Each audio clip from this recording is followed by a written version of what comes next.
समाजवादी पार्टी जिंदाबाद जिंदाबाद जिंदाबाद।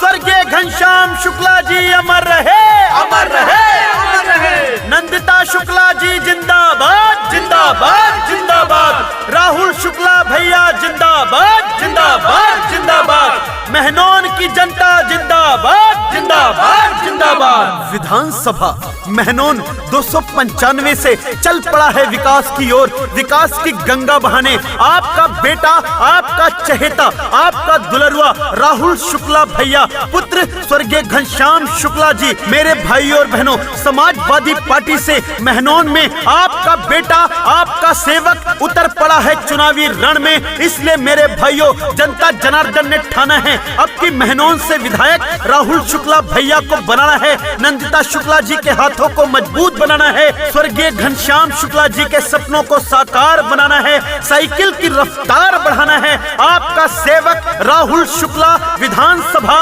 महनौन 295। गायक गगनदीप सिंह। राहुल शुक्ला भैया को जिताएंगे हम, अब के इनको विधायक बनाएंगे हम। अरे भैया, राहुल शुक्ला भैया को जिताएंगे हम, अब के इनको विधायक बनाएंगे हम। यह चर्चा गाँव गाँव गली गली गली गली गली गली कि अब की महनौन विधानसभा में साइकिलिया चली, कि अब की महनौन विधानसभा में साइकिलिया चली, साइकिलिया हो।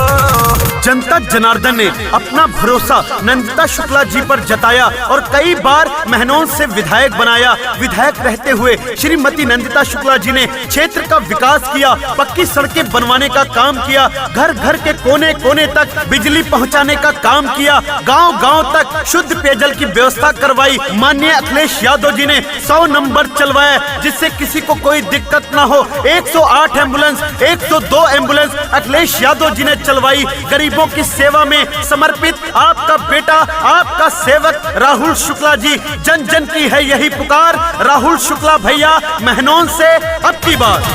गौवा जवार में सगरो बाजार में इहे बा भैया जी हल्ला, विरोधी है टिके नहीं पई हैं हो, कि भागी भागी बिल मालू कई हैं हो। गौवा जवार में सगरो बाजार में इहे बा भैया जी हल्ला, विरोधी है टिके नहीं पई हैं हो, कि भागी भागी बिल मालू कई हैं हो।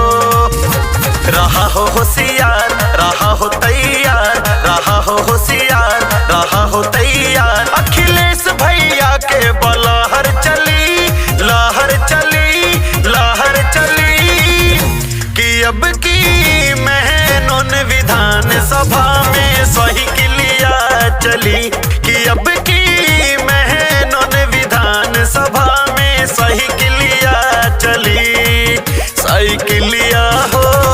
झुक झुक कर सीधा खड़ा हुआ, झुक झुक कर सीधा खड़ा हुआ, अब फिर झुकने का शौक नहीं, अपने ही हाथों रचा समय, तुमसे मिटने का खौफ नहीं। तुम हालातों की भट्टी में जब जब भी मुझको झोंकोगे, तब तब कर सोना बनूंगा मैं। तुम कब तक मुझको रोकोगे, तुम कब तक मुझको रोकोगे। गरीब जनता जनार्दन ने ठान लिया है, गरीब जनता जनार्दन का प्यार राहुल शुक्ला भैया के साथ में है, इनका साथ नंदिता शुक्ला जी के साथ में है। इसीलिए महनौन विधानसभा को जिले में 1 नंबर पे लाना है, राहुल शुक्ला भैया को जिताना है, समाजवादी पार्टी के हाथों को मजबूत बनाना है, साइकिल की गमागम रफ्तार बढ़ाना है।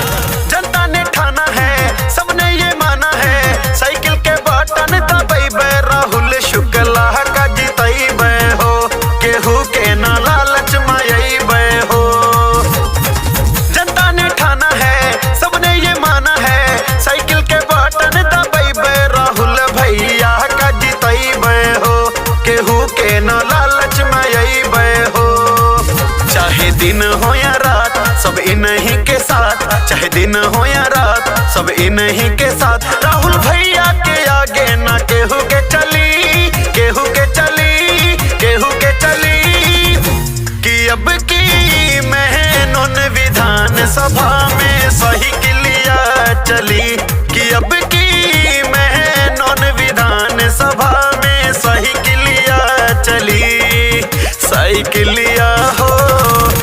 भाइयों बहनों, मेहनोन की जनता जनार्दन ये जानती है, ये पहचानती है कि हमारा विधायक कैसा होना चाहिए, राहुल शुक्ला भैया के जैसा होना चाहिए। क्योंकि राहुल भैया जब जीत के आएंगे तो गरीबों के सारे काम होंगे, गरीबों की सहायता करेंगे, गरीबों का दर्द बांटेंगे। इसीलिए मेरे भाइयों बहनों, इस बार अपने बेटे, अपने चहेते राहुल शुक्ला भैया को जिता दीजिए, अपने मेहनोन विधानसभा को चमका दीजिए।